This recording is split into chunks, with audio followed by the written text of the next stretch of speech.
Everyone, स्वागत है आपका हमारे यूट्यूब चैनल सफलतागंज में। आई होप आप सब बहुत अच्छे होंगे एंड आपकी प्रिपरेशन भी बहुत अच्छी चल रही होगी। जैसा कि हम सब जानते हैं कि हमारी घटना चक्र की सीरीज चल रही है जिसमें हम मॉडर्न इंडियन हिस्ट्री को कवर कर रहे हैं। तो आज भी हमारा टॉपिक जो है वो मॉडर्न इंडियन हिस्ट्री का ही है और जो टॉपिक है उसका नाम है सांप्रदायिक पंचाट या पूना पैक्ट। 1932 में ये दोनों चीजें हुई थी। एक्चुअली सांप्रदायिक पंचाट का एक रिजल्टेंट था पूना पैक्ट आपका। ठीक है, पूना पैक्ट किसके बीच में हुआ था? तो ये मैंने आपको कल के लेक्चर में बताया था कि पूना पैक्ट महात्मा गांधी और doctor B R Ambedkar ji के बीच में हुआ था। राइट, तो चलिए स्टार्ट करेंगे आज के अपने सेशन को। बट अगेन सेशन को स्टार्ट करने से पहले जैसा कि मैं हमेशा आपसे कहती हूँ कि अगर आपको हमारे वीडियोस अच्छे लगते हैं, आपके लिए हेल्पफुल हैं, तो आप हमारे चैनल सफलतागंज को जरूर सब्सक्राइब करें और हमारे वीडियोस को ज्यादा से ज्यादा लाइक करें, शेयर करें। तो चलिए स्टार्ट करेंगे आज के अपने सेशन को, जो कि है सांप्रदायिक पंचाट और पूना पैक्ट के बारे में। गोलमेज सम्मेलन मैंने आपको पढ़ाया था, ठीक है। सारे 1, 2, 3 सारे तीनों राउंड टेबल कॉन्फ्रेंसेस के बारे में कल हमने चर्चा की थी। तो आज यहीं से स्टार्ट होता है कि जब सेकंड गोलमेज सम्मेलन क्यों इंपॉर्टेंट था, क्योंकि इसमें एकमात्र ये राउंड टेबल कॉन्फ्रेंस थी जिसमें कांग्रेस ने पार्ट लिया था। और कांग्रेस की तरफ से कौन गया था? तो केवल एक प्रतिनिधि गए थे, वो थे गांधी जी। ठीक है, तो गोलमेज सम्मेलन में बहुत सारे संप्रदायों, ठीक है, दलित वर्गों के पृथक निर्वाचक मंडल के विषय पर कोई सहमति नहीं बन पाई थी।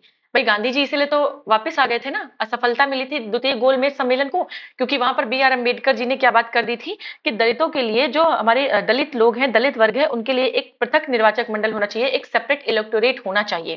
जिस पर गांधी जी ने गांधी जी को ये बात पसंद नहीं आई बिल्कुल भी, और अच्छी बात है, पसंद आनी भी नहीं चाहिए। तो अपनों में ही हिंसा, वो एक तरीके से फूट डालने वाला काम हो गया।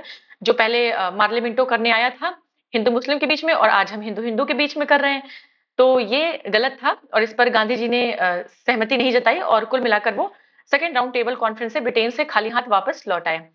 अतः सम्मेलन ने इस समस्या के निदान के लिए ब्रिटिश प्रधानमंत्री रैमजे मैकडॉनल्ड को प्राधिकृत किया। ठीक है, कि इस समस्या का निदान जो है, ब्रिटेन के देन प्राइम मिनिस्टर जो थे मैकडॉनल्ड, रैमजे मैकडॉनल्ड, उनको कहा गया कि आप इसका समाधान करिए।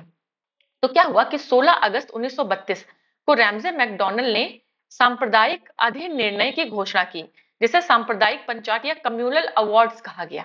ठीक है, कम्युनल अवार्ड्स कहा गया। सांप्रदायिक पंचायत में अब था क्या? इसके अंतर्गत प्रत्येक अल्पसंख्यक, मतलब जितने भी माइनॉरिटी कम्युनिटीज हैं आपकी, माइनॉरिटीज क्या होते हैं? जिनकी संख्या कम होती है, ठीक है, उनके लिए विधानमंडलों में कुछ सीटें सुरक्षित कर दी गई। मतलब सेपरेट नहीं करा, उनके लिए कुछ सीटें सुरक्षित कर दी गई, जिनके सदस्यों का चुनाव पृथक निर्वाचक मंडलों द्वारा किया जाना था। ठीक है, तो मुसलमान और सिख तो पहले ही अल्पसंख्यक माने जाते थे। ठीक है, अब इस कानून के अंतर्गत जो दलित वर्ग था, यानी जो हमारा शेड्यूल कास्ट वाली एससी वाली कैटेगरी थी, उनको भी अल्पसंख्यक मानकर हिंदुओं से अलग कर दिया गया। ठीक है, तो ये बात गांधी जी को नहीं पसंद आई थी। तो मैकडॉनल्ड ने क्या किया, रैमजे मैकडॉनल्ड ने, कि दलितों को भी मुस्लिम और सिख की तरह एक तरीके से माइनॉरिटी मान लिया। इसके तहत मुसलमान, ईसाई, सिख, एंग्लो इंडियन, सबके लिए एक पृथक निर्वाचक पद्धति की सुविधा प्रदान की गई, जो केवल और केवल प्रांतीय विधानमंडलों में लागू थी। मतलब सेंट्रल लेवल पर नहीं थी, आपका केवल जो प्रोविंशियल लेवल थे उस पर केवल थी। गांधी जी ने अपना आमरण अनशन स्टार्ट कर दिया जब उनको पता चला कि नहीं, मैं तो ये सब छोड़ के वहां से आया था कि ये सब चीजें ना हो, पृथक निर्वाचक मंडल ना बने, और इन लोगों ने रैमजे मैकडॉनल्ड से बातचीत करके और ये पूरा बना लिया। अब गांधी जी ने आमरण अनशन शुरू कर दिया। पहला इनका ये फास्ट अनटू डेथ, पहला आमरण अनशन था इनका। ठीक है, शुरू किया 20 सितंबर 1932 को यरवदा जेल में रहते हुए। ब्रिटिश प्रधानमंत्री रैमजे मैकडॉनल्ड के सांप्रदायिक निर्णय, जो उसने कम्युनल अवार्ड का निर्णय लिया था, उसके विरुद्ध में इन्होंने ये प्रारंभ किया था 20 सितंबर 1932 को। कहा, ये यरवदा जेल में थे। ठीक है, यरवदा जेल में थे, तो वहीं से इन्होंने शुरू किया। और एंड में 24 सितंबर 1932 को गांधी जी और अम्बेडकर जी के अनुयायियों ने मिलकर क्या कराया, अम्बेडकर जी से कहा, भाई ऐसा है, मर जाएंगे तो आप ये बंद करिए और ये जो फैसला है इसको वापस ले लिया जाए, और पृथक निर्वाचक मंडल दलितों के लिए नहीं बनेगा। तो गांधी जी, अम्बेडकर जी गए यरवदा जेल पुणे। ठीक है, वहां पर पूना समझौता हुआ, या यरवदा समझौता भी कभी कभी हम इसे कह देते हैं, कंफ्यूज नहीं होना है। यरवदा जेल पुणे में ही है, जिसे ब्रिटिश सरकार द्वारा सम्मति प्रदान किए जाने के बाद 26 सितंबर 1932 को गांधी जी ने अपना अनशन तोड़ दिया। कुल मिलाकर दलितों के लिए जो सेपरेट इलेक्टोरेट सिस्टम था वो नहीं बनने दिया गांधी जी ने। ठीक है, गांधी जी ने इस समझौते पर हस्ताक्षर नहीं किए थे। 24 सितंबर 1932 को शनिवार के दिन शाम को 5 बजे पूना समझौता हस्ताक्षरित हुआ। तो देखिए इतना इंपॉर्टेंट है कि 24 सितंबर 1932 शनिवार के दिन शाम को 5 बजे। ठीक है, तो ये याद कर लीजिएगा। खैर, दलित वर्ग की ओर से कौन थे? तो दलित वर्ग की ओर से डॉक्टर अंबेडकर थे, और हिंदू जाति की ओर से पंडित मदन मोहन मालवीय ने इस पर हस्ताक्षर किए, क्योंकि गांधी जी ने, हमने भी ऊपर पढ़ा कि गांधी जी ने इस समझौते पर हस्ताक्षर नहीं किए थे, साइन नहीं किए थे। तो हिंदुओं की तरफ से, पूरी हिंदू कम्युनिटी की तरफ से पंडित मदन मोहन मालवीय जी ने, और दलित वर्ग की तरफ से डॉक्टर अंबेडकर जी ने इस पे साइन किया था। अब एम आर जयकर, देवदास गांधी, विश्वास राजभोज, पी बालू गवई, ठक्कर, सोलंकी, तेज बहादुर Sapru, GD Birla, Rajagopalachari, doctor Rajendra Prasad, Rao Bahadur Srinivas, MC राजा, सीवी मेहता, बाखले और कामत अन्य हस्ताक्षर करता थे। बस इनके नाम एक बार रीड कर लीजिए, मैंने रीड कर दिया, आप सुन भी लेंगे तो काम हो जाएगा, इतना डिटेल में नहीं आएगा। तो सांप्रदायिक अवार्ड में प्रांतीय विधानमंडलों में दलितों के लिए सुरक्षित सीटों की संख्या 71 थी। मतलब जो कम्युनल अवार्ड्स जो बनाए गए थे, जो मैकडॉनल्ड ने बनाए थे, उसमें दलितों के लिए जो प्रोविंशियल आपकी असेंबली थी, उसमें जो सीटें रिजर्व की गई थी वो 71 थी, जिसे पूना पैक्ट में बढ़ाकर 148 कर लिया गया। अब ऐसे ही तो अम्बेडकर जी साइन करेंगे नहीं, उनको भी तो कुछ चाहिए। तो उन्होंने, उसमें क्या हुआ कि दलितों के लिए जो है सीटें प्रोविंशियल असेंबली में बढ़ा दी गई। तो जो 71 थी उसको 148 कर दिया गया, डबल से भी ज्यादा। राइट। अब ये याद करने की जरूरत नहीं कि कहाँ कहाँ पर कितने सीट थी किस प्रांत में। अगर आपको बहुत याद करना ही है तो आप अपने प्रांत का याद कर सकते हैं, बाकी ऐसा कुछ खास है नहीं इसमें। ठीक है, इससे पढ़ने की जरूरत नहीं है। कुछ पुस्तकों में 147 मिलती है और कहीं पर हमें क्या मिलती है, 148 मिलती है। ठीक है। साथ ही केंद्रीय विधानमंडल में जो सेंट्रल असेंबली थी हमारी, सामान्य वर्ग की सीटों को 18% सामान्य वर्ग की जो सीटें थी उसमें 18% दलित वर्ग के लिए आरक्षित कर दी गई। ठीक है। और पूना समझौते के बाद महात्मा गांधी ने की रुचि सविनय अवज्ञा आंदोलन में रही ही नहीं। ठीक है, तो उन्होंने कुल मिलाकर सविनय अवज्ञा आंदोलन को खत्म कर दिया, और 1934 में हमने पढ़ा था कि पूरी तरीके से सविनय अवज्ञा खत्म हो गया और गांधी जी अपना जो है कंस्ट्रक्टिव प्रोग्राम्स में लग गए, रचनात्मक जो कार्यक्रम थे उसमें चले गए, और कुल मिलाकर वो हरिजन उत्थान में लग गए। ठीक है। और वो अस्पृश्यता विरोधी आंदोलन में रुचि लेने लगे थे। क्यों? देखिए, पूना पैक्ट क्यों हुआ? कम्युनल अवार्ड्स के लिए। कम्युनल अवार्ड्स क्यों आए? क्योंकि दलितों के लिए अलग मांग कर रहे थे। फिर गांधी जी को ये लगा कि क्या दलित हमें अपने आप से अलग समझते हैं? क्या इसका मतलब हम कुछ ऐसा करते हैं जिसकी वजह से वो हमें अपने से अलग समझते हैं? तो उन्होंने उस जड़ को खत्म करने के लिए हरिजनोत्थान के कार्यक्रम में अपने आप को लगा दिया कि ये जब चीज रहेगी ही नहीं तो ऐसी कोई डिमांड उठेगी ही नहीं। ठीक है। तो इसके लिए उन्होंने अखिल भारतीय अस्पृश्यता विरोधी लीग या all India anti untouchability league की स्थापना की, जिसका बाद में उन्होंने नाम बदल दिया। ठीक है, उसका नाम कर दिया हरिजन सेवक संघ। ठीक है। अब घनश्याम दास बिड़ला हरिजन सेवक संघ के पहले अध्यक्ष घनश्याम दास बिड़ला बने थे। काफी इंपॉर्टेंट है ये। ठीक है, और ये भी इंपॉर्टेंट है कि हरिजन सेवक संघ नाम बदला गया। पहले नाम क्या था? All India anti untouchability league थी। तीनों ही चीजें बहुत इंपॉर्टेंट है। अब दलित वर्गों का एक संघ यानी कि डिप्रेस्ड क्लास लीग की स्थापना किसने की थी? तो बाबू जगजीवन राम ने की थी। ये जगजीवन राम वही हैं जिन्हें इंडिपेंडेंस के बाद जब हमारा पूरा कैबिनेट बनी तो इनको लेबर डिपार्टमेंट दिया गया था। ठीक है। जबकि all India scheduled caste federation की स्थापना डॉक्टर बी आर अंबेडकर ने 1942 में की थी, और all India depressed classes association की स्थापना 1926 में एमसी राजा की अध्यक्षता में हुई थी। तो ये तीनों याद रखना है कि depressed class league Babu Jagjivan Ram ji ने इसकी स्थापना की थी। All India scheduled caste federation doctor B R Ambedkar 1942 में किया था। All India depressed classes association जो है इसकी स्थापना किसने की थी? तो एमसी राजा ने की थी। 1931 में बॉम्बे वार्ता के दौरान बी आर अम्बेडकर ने कहा था कि इतिहास बताता है कि महात्मा गांधी क्षणिक बूंद की भांति धूल उठाते हैं लेकिन स्तर नहीं उठाते। ठीक है। तो ऐसा स्टेटमेंट था बी आर अम्बेडकर जी का गांधी जी के बारे में। तो ये था हमारा थोड़ा सा नोट्स का पार्ट, 4-5 मिनट का। अब हम स्टार्ट करेंगे अपने क्वेश्चंस को। तो हमारा पहला क्वेश्चन है कि निम्नलिखित में से किसने सांप्रदायिक अधिनिर्णय घोषित किया? तो देखिए, जब second round table conference cancel हो गई, जब वो असफल हो गई, कम्युनल सेपरेट इलेक्टोरेट के लिए नहीं माने दलितों के लिए गांधी जी, तो रैमजे मैकडॉनल्ड ने इसको घोषित किया। ठीक है, तो रैमजे मैकडॉनल्ड आपका करेक्ट आंसर होगा। ये उस समय के देन प्राइम मिनिस्टर थे ब्रिटेन के। राइट, चलिए नेक्स्ट क्वेश्चन पर आएंगे। अगस्त 1932 में रैमजे मैकडॉनल्ड के सांप्रदायिक पंचायत के द्वारा पहली बार एक पृथक निर्वाचक समूह बनाया गया था। किसके लिए? देखिए, मुस्लिम, एंग्लो इंडियंस, ईसाई, इनके लिए तो ऑलरेडी भाई क्रिश्चियंस, मुस्लिम, सिख ये तो ऑलरेडी माइनॉरिटी थे इंडिया में, लेकिन दलित हिंदू में आते थे, अछूत जिन्हें कहीं कहीं पर बोला गया है, तो ये अनटचेबल्स जिन्हें बोलते हैं, तो अनटचेबल्स के लिए पहली बार जो है मांग की गई कि एक सेपरेट इलेक्टोरेट सिस्टम बनाइए आप। ठीक है, इसमें दलितों को अल्पसंख्यक माना गया। नेक्स्ट क्वेश्चन है हमारा कि ब्रिटिश सरकार ने अगस्त 1932 में सांप्रदायिक पुरस्कार की घोषणा की, यानी कम्युनल अवार्ड्स की घोषणा की। बिल्कुल, इसके तहत प्रत्येक अल्पसंख्यक समुदाय के लिए विधानमंडलों में कुछ सीटें सुरक्षित की गई थी, जिसके लिए सदस्यों का चुनाव पृथक निर्वाचक मंडलों से होता था। कि इसमें से क्या सही है और क्या गलत है? तो यस, ब्रिटिश सरकार ने अगस्त 1932 में सांप्रदायिक पुरस्कार की घोषणा की थी और इसके तहत प्रत्येक अल्पसंख्यक समुदाय के लिए सीटें सुरक्षित की गई थी, जिसके लिए सेपरेट इलेक्टोरेट सिस्टम से चुनाव होना था। ये भी सही है, और बिकॉज लगा के भी पढ़ेंगे तो यस, दोनों ही सही हैं। 1932 में सांप्रदायिक पुरस्कार की घोषणा की क्योंकि अल्पसंख्यक समुदाय के लिए विधानमंडलों में कुछ सीटें सुरक्षित की गई थी, जिसके लिए सदस्यों का चुनाव पृथक निर्वाचक मंडलों से होना था। तो आपका दोनों ही सही है, असर्शन भी और रीजन भी, और रीजन असर्शन की करेक्ट एक्सप्लेन करता है। राइट, चलिए नेक्स्ट क्वेश्चन है, मैकडॉनल्ड के सांप्रदायिक पंचायत ने किसे पृथक चुनाव क्षेत्र में एवं आरक्षित सीटें आवंटित नहीं की थी? देखिए, मुसलमानों को, मुसलमान माइनॉरिटी थे ऑलरेडी, सिख ऑलरेडी माइनॉरिटी थे, अनुसूचित जाति यानी जो हमारी शेड्यूल कास्ट है, ठीक है, उनको भी शामिल किया गया था। उन्हीं के लिए तो पूरा सारे सिस्टम हो गया था। लेकिन बौद्ध बौद्ध धर्म के लिए ऐसा कुछ नहीं था कि बुद्धिज्म के लिए कुछ इन्होंने किया हो। तो ये बुद्ध शामिल, बौद्ध नहीं शामिल थे इसमें।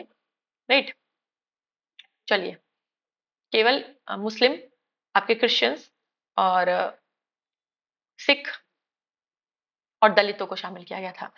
चलिए नेक्स्ट है, महात्मा गांधी ने पहला आमरण अनशन कब प्रारंभ किया था? कम्युनल अवार्ड्स के समय, कलकत्ता में दंगों के समय, जलियांवाला बाग के समय या दिल्ली के दंगों के समय?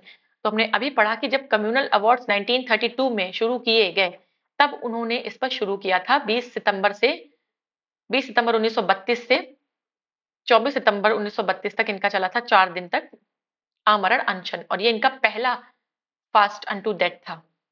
नेक्स्ट क्वेश्चन है हमारा कि 1932 में महात्मा गांधी ने मरण पर्यंत उपवास प्रधानतया इसलिए किया कि क्यों किया? रीजन बताना है हमें कि गोलमेज सभा भारतीय राजनीति आकांक्षाओं को संतुष्ट करने में असफल हुई, कांग्रेस और मुस्लिम लीग के मत में भिन्नता थी, रैमजे मैकडॉनल्ड ने सांप्रदायिक अधिनिर्णय यानी कम्युनल अवार्ड्स की घोषणा की, या इनमें से कोई नहीं। तो यस, रैमजे मैकडॉनल्ड ने सेपरेट इलेक्टोरेट सिस्टम दलितों के लिए या कम्युनल अवार्ड्स की घोषणा की थी, इसलिए गांधी जी ने आमरण अनशन शुरू किया था। नेक्स्ट है हमारा, सांप्रदायिक अवार्ड और पूना पैक्ट में क्रमशः दलित वर्ग के लिए कितनी सीटें दी गई थी? पहले 71 थी, बाद में बढ़ाकर 148 कर ली गई। किन्हीं किन्हीं बुक में 147 मिलता है। ठीक है, तो अब ये क्वेश्चन ऐसे आ रहा है कि सांप्रदायिक अवार्ड जो थे उसमें 71 दी गई थी, लेकिन जब पूना पैक्ट गांधी और अंबेडकर जी के बीच में हुआ तो उसमें 148 कर दी गई, कहीं पर 147 मिलता है, तो ये हो गया 147। इसलिए ये दोनों चीजें एक साथ दी गई हैं, तो आपका बी ऑप्शन करेक्ट हो जाएगा। चलिए नेक्स्ट क्वेश्चन है हमारा, पूना पैक्ट किससे संबंधित था? तो पूना पैक्ट दलित वर्ग से संबंधित था। ठीक है, हिंदू मुस्लिम से नहीं, दलित वर्ग से संबंधित था। ठीक है, नेक्स्ट है, पूना समझौते का उद्देश्य क्या था? उसका उद्देश्य देखिए, दलित वर्ग को प्रतिनिधित्व देना, ये पूना पैक्ट का उद्देश्य था। हिंदू मुस्लिम का कोई यहाँ पे पॉइंट नहीं था, राजाओं को कोई विशेषाधिकार नहीं दिया देना था, और डायरकी पर पुनर्विचार भी नहीं करना था। दलितों के लिए एक एक्सक्लूसिवली ये दलितों के लिए ही था। ठीक है, नेक्स्ट है हमारा क्वेश्चन नंबर 10, पूना पैक्ट ने कम्युनल अवार्ड के उद्देश्य को धराशायी कर दिया। बिल्कुल धराशायी कर दिया। उसके माध्यम से संसद और विधानसभाओं में अनुसूचित जातियों और अनुसूचित जनजातियों के सीट आरक्षण का मार्ग प्रशस्त हो गया। यस, तो ये भी हमारा करेक्ट है, असर्शन भी करेक्ट है, रीजन भी करेक्ट है। देखिए पूना पैक्ट से कम्युनल अवार्ड जो बनाए थे रैमजे मैकडॉनल्ड ने, वो तो धराशायी हो गए। और उसके बाद क्या हुआ कि अनुसूचित जाति अनुसूचित जनजाति यानी कि एससी एसटी के लिए जो सीट, रिजर्व सीट का जो रास्ता था वो भी खुल गया। तो ये दोनों ही आपके सही हैं और करेक्ट व्याख्या करता है रीजन असर्शन की, तो ये ऑप्शन आपका करेक्ट हो जाएगा। चलिए नेक्स्ट क्वेश्चन है हमारा, श्री बी आर अंबेडकर और गांधी जी के बीच एक समझौता हुआ था जिसे हम क्या कहते हैं? तो वो था पूना समझौता। ठीक है, पूना पैक्ट जिसे हम कहते हैं। अब again next question, Poona pact पर किसके साइन थे? गांधी जी और लॉर्ड इरविन के, गांधी जी और जिन्ना के, गांधी जी और सुभाष चंद्र बोस के, और गांधी जी और अंबेडकर जी के। अच्छा, एक बात याद रखिएगा कि पूना पैक्ट में यहाँ पे इसीलिए स्टार भी है, हालांकि अगर एक ऑप्शन चुनना हो तो ये ही हम चुनेंगे। देखिए पैक्ट गांधी जी और अंबेडकर जी के बीच में हुआ था, लेकिन अभी हमने पढ़ा कि गांधी जी ने इस पर साइन नहीं किए थे। हिंदू कम्युनिटी की तरफ से पंडित मदन मोहन मालवीय जी ने इस पे साइन किए थे, तो यहाँ पे गांधी जी ना होकर पंडित मदन मोहन मालवीय होना चाहिए था, बट ऑप्शन में नहीं है। अगर इन चारों में से हम अप्रोप्रिएट सबसे ज्यादा देखें तो गांधी जी और अंबेडकर होगा, लेकिन सबसे सही आंसर ये होगा, बट पंडित मदन मोहन मालवीय होता अगर तो वो ज्यादा अप्रोप्रिएट होता। ठीक है, चलिए अगर उसे टफ बनाना होगा, एग्जामिनर को अगर क्वेश्चन टफ बनाना होगा तो सीधे गांधी जी और अंबेडकर जी को ऑप्शन में दे देंगे, और एक साइड गांधी जी और पंडित मदन मोहन मालवीय जी को दे देंगे। तो इतना डिटेल में जिसने पढ़ा होगा वही कर पाएगा इसको। नेक्स्ट क्वेश्चन है, सांप्रदायिक अधिनिर्णय की घोषणा के पश्चात निम्नलिखित में से किसे संपादित किया गया? तो पूना समझौता संपादित हुआ, पूना पैक्ट हुआ। ठीक है, पूना पैक्ट हुआ। नेक्स्ट क्वेश्चन है हमारा, निम्नलिखित में से किसने ऐतिहासिक 1932 के पूना समझौते पर हस्ताक्षर नहीं किए थे? तो महात्मा गांधी जी ने हस्ताक्षर नहीं किए थे। ठीक है,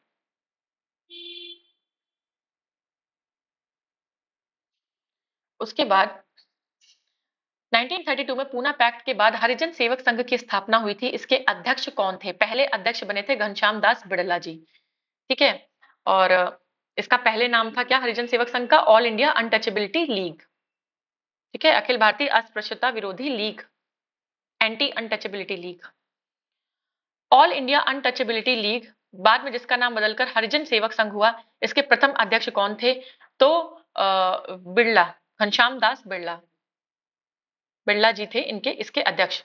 नेक्स्ट है 1932 में स्थापित अखिल भारतीय अछूत विरोधी लीग, सेम इसके प्रेसिडेंट थे वही हरिजन सेवक संघ, तो घनश्याम दास बिड़ला।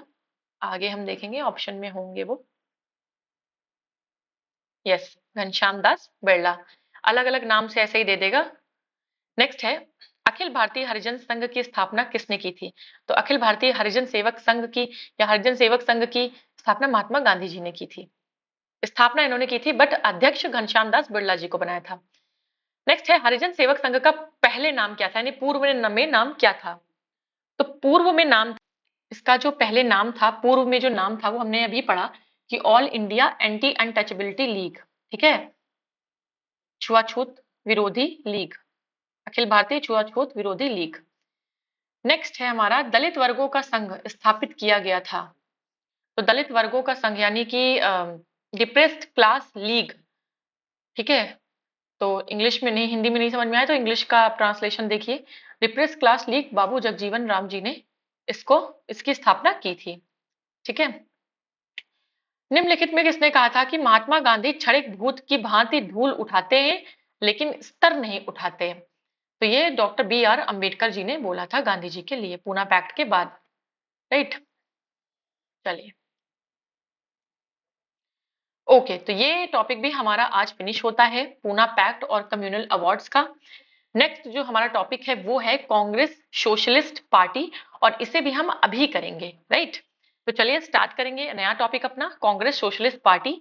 अगेन अभी तक अगर आपने हमारे चैनल सफलतागंज को नहीं सब्सक्राइब किया है तो उसे जरूर सब्सक्राइब करें, एंड ऐसे ही इंपॉर्टेंट एंड यूजफुल कंटेंट पाते रहें। तो चलिए और इसका लाभ उठाते रहें। कांग्रेस सोशलिस्ट पार्टी की हम बात करेंगे, 1934 में ये इवेंट जो भी है हुआ, या फॉर्मेशन कांग्रेस सोशलिस्ट पार्टी का हुआ। तो मई 1934 में पटना में कांग्रेस की बैठक हुई। तो अब यहां से ये निकल के आया कि 1934 में पटना में हुई थी कांग्रेस की बैठक, जिसमें all India Congress socialist party की स्थापना को फॉर्मली जो है औपचारिक मान्यता दी गई कि हाँ, all India Congress socialist party की स्थापना कर दीजिए, की जा सकती है, उसको मतलब मंजूरी मिल गई। और अक्टूबर नवंबर 1934 के दौरान बंबई में इसकी नीतियां और कार्य प्रणालियां तय की गई। 1934 में पटना में अखिल भारतीय कांग्रेस समाजवादी पार्टी के संयोजक जयप्रकाश नारायण थे। ठीक है, जयप्रकाश नारायण जी ने अध्यक्षता की थी। अब जयप्रकाश नारायण जी को पार्टी का महासचिव, जो अखिल भारतीय कांग्रेस सोशलिस्ट पार्टी थी, उसका महासचिव जयप्रकाश नारायण जी को और आचार्य नरेंद्र देव जी को अध्यक्ष चुना गया। ये बहुत इंपॉर्टेंट है, याद रखिएगा कि अध्यक्ष कौन थे, तो आचार्य नरेंद्र देव, ठीक है, और जयप्रकाश नारायण कौन थे, ये महासचिव थे। दोनों का नाम याद रखिएगा। इन नेताओं ने युवा वर्ग को कम्युनिस्ट पार्टी की ओर जाने से रोकने के लिए कांग्रेस समाजवादी पार्टी की स्थापना की थी, यानी कि कांग्रेस सोशलिस्ट पार्टी की स्थापना की थी ताकि जो युवा लोग हैं वो कम्युनिस्ट पार्टी की ओर ना जाए। मतलब कम्युनिस्ट पार्टी आपको पता है, जो किसी एक रिलीजन को सपोर्ट करते हैं। इसके अन्य सदस्य थे अशोक मेहता, अच्युत पटवर्धन, मीनू मसानी, डॉक्टर राम मनोहर लोहिया, पुरुषोत्तम विक्रम दास, यूसुफ मेहर अली, गंगा शरण सिंह, कमला देवी चट्टोपाध्याय। बस एक बार नाम रीड कर लीजिए, याद करने की कोई जरूरत नहीं है। जयप्रकाश नारायण बिहार सोशलिस्ट पार्टी से जुड़े थे। बिहार सोशलिस्ट पार्टी का गठन गंगा शरण सिंह, रामवृक्ष बेनीपुरी और रामानंद मिश्रा आदि जी ने किया था। रामवृक्ष बेनीपुरी बहुत बड़े हिंदी के लेखक हैं, पढ़ा होगा आपने नाम हिंदी में इनका। जबकि श्री नरसिंह नारायण समाजवादी थे, वे बिहार सोशलिस्ट पार्टी से जुड़े थे। जयप्रकाश नारायण को लोकनायक नाम से भी जाना जाता है, ये इंपॉर्टेंट है, याद रखिएगा टाइटल इनका कि जयप्रकाश नारायण जी को लोकनायक के नाम से जानते हैं। ठीक है, 1942 में क्या हुआ, हमारा भारत छोड़ो आंदोलन यानी कि क्विट इंडिया मूवमेंट हुआ। इसमें नाम राम मनोहर लोहिया और अरुणा आसफ अली के साथ मिलकर जयप्रकाश नारायण जी ने गुप्त रूप से भारतीय जनता को संगठित किया था। ठीक है, और 5 जून 1974 को पटना में गांधी मैदान में संपूर्ण क्रांति का आह्वान किया। नेक्स्ट है 1999 में मरणोपरांत इन्हें भारत रत्न मिला, यानी जयप्रकाश नारायण जी को भारत रत्न भी मिला है 1999 में। अप्रैल 1946 में जयप्रकाश नारायण जी की रिहाई के लिए जयप्रकाश दिवस भी मनाया गया। पटना के बांकीपुर मैदान में एक जनसभा हुई जिसमें राजनीतिक बंदियों को जेल में रखने की सरकारी नीति की आलोचना की गई और जयप्रकाश जी की रिहाई की मांग की गई। 20 मई 1936 को बंबई के 21 उद्योगपतियों ने बॉम्बे मैनिफेस्टो पर हस्ताक्षर किए। ठीक है, ये मैनिफेस्टो प्रत्यक्ष रूप से समाजवादी आदर्शों के प्रतिपादन का विरोधी था, जैसा कि नेहरू ने लखनऊ अधिवेशन में कहा था। राइट, तो आपका 20 मई 1936 को बॉम्बे के 21 जो बिजनेसमैन थे, उन्होंने एक मैनिफेस्टो पे साइन किया, उसे बॉम्बे मैनिफेस्टो कहते हैं। और ये जो मैनिफेस्टो था, ये डायरेक्टली जो आपके समाजवादी आदर्श थे, जो सोशलिस्ट आइडियल थे, उसके विरोधी थे। भाई देखिए, सोशलिस्ट आप जानते हैं, सोशलिस्ट का मतलब जैसे हम इकोनॉमिक्स में ही पढ़ते हैं, इकोनॉमी एक सोशलिस्ट होती है, एक कैपिटलिस्टिक होती है, एक मिक्स होती है। जैसे इंडिया हमारा अभी मिक्स इकोनॉमी को फॉलो करता है। ठीक है, सोशलिस्ट में क्या होता है, सोशलिस्ट में क्या होता है कि सारा कंट्रोल आपका गवर्नमेंट के हाथ में होता है। जबकि कैपिटलिस्ट में क्या होता है, कैपिटलिस्टिक इकोनॉमी में क्या होता है कि सारा कंट्रोल आपका किसके हाथ में होता है, प्राइवेट सेक्टर के हाथ में होता है। ठीक है, प्राइवेट सेक्टर पूरा हैंडल करता है आपकी इकोनॉमी को।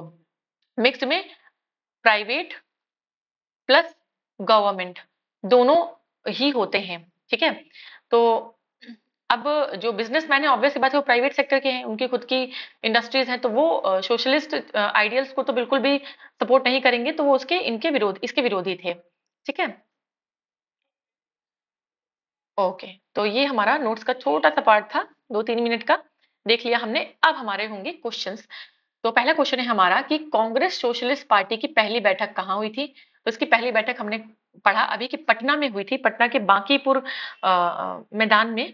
ठीक है, चलिए नेक्स्ट है, कांग्रेस सोशलिस्ट पार्टी की पहली बैठक पटना में हुई थी कब। तो ये हुई थी 1934 में। ठीक है, 1934 अभी हमने पढ़ा, 1934 में हुई थी। नेक्स्ट क्वेश्चन है हमारा कि कांग्रेस सोशलिस्ट पार्टी के संदर्भ में निम्नलिखित कथनों पर विचार कीजिए। पहला कथन है कि इसने ब्रिटिश माल के बहिष्कार और करों के अपवंचन यानी इवेजन की वकालत की थी। यह सर्वहारा वर्ग का अधिनायकत्व स्थापित करना चाहती थी और इसने अल्पसंख्यकों तथा दलित वर्गों के लिए पृथक निर्वाचक क्षेत्र की वकालत की थी। अगर आप ध्यान से पढ़ेंगे तो ना तो इसने ब्रिटिश माल के बहिष्कार और करों के अपवंचन की वकालत की थी, ना सर्वहारा वर्ग के अधिनायकत्व की स्थापना करना चाहती थी, और ये अल्पसंख्यक और दलित वर्ग वाली तो बात इसमें थी ही नहीं। इसमें क्या था कि जो हमारे युवा लोग थे उनको कम्युनिस्ट रिवॉल्ट्स की तरफ, कम्युनिस्ट पार्टियों की तरफ जाने से रोकना है। तो ये तीनों ही ऑप्शन आपके गलत हैं। ठीक है, तो कोई नहीं होगा इसमें, तीनों ही ऑप्शंस आपके गलत हैं। ठीक है,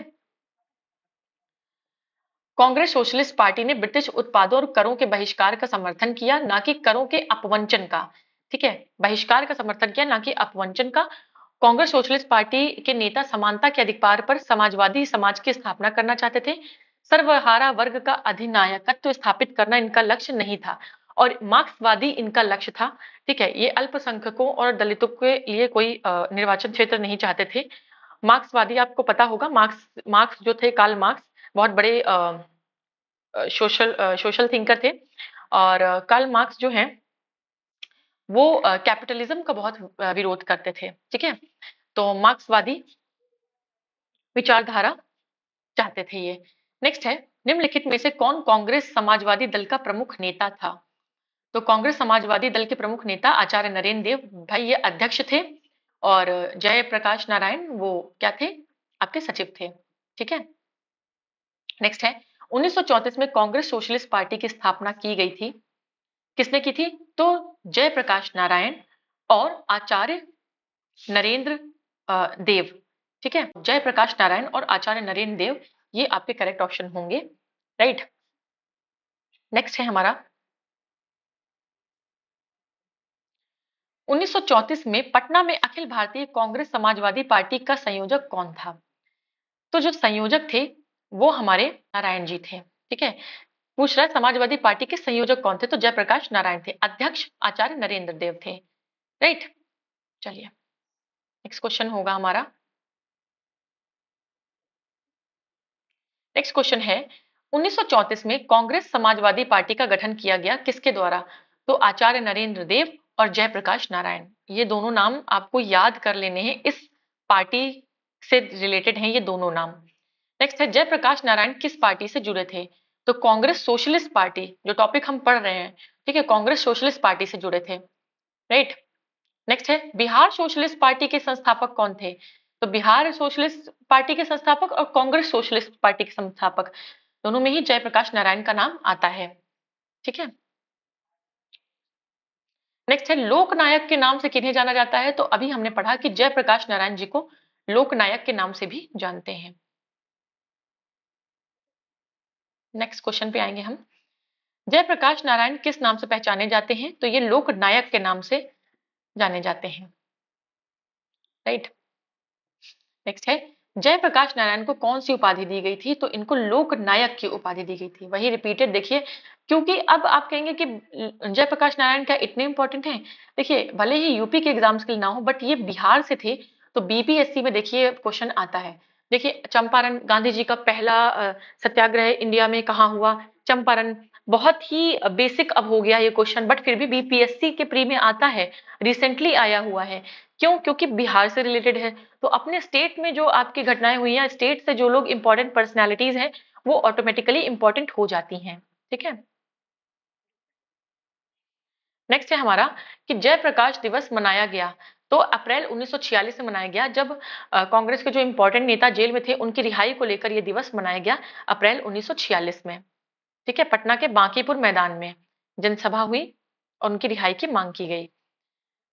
अब देखिए, जो बीपीएससी देगा उसके लिए ये भी इंपॉर्टेंट है कि पटना के बांकीपुर मैदान में जनसभा हुई जिसमें इनकी रिहाई की मांग रखी गई, बट हमारे लिए इतना इंपॉर्टेंट नहीं है। नेक्स्ट है, निम्नलिखित कथनों पर विचार कीजिए। 1936 में हस्ताक्षरित बॉम्बे मैनिफेस्टो प्रत्यक्ष रूप से समाजवादी आदर्शों के प्रतिपादन का विरोधी था। बिल्कुल।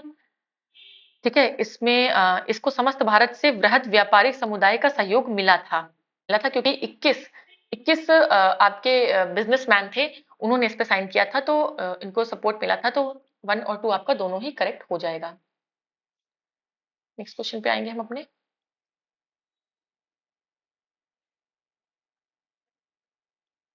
ओके, तो नेक्स्ट क्वेश्चन है हमारा प्रांतीय चुनाव और मंत्रिमंडल का गठन। इस टॉपिक को हम अपने नेक्स्ट लेक्चर में करेंगे।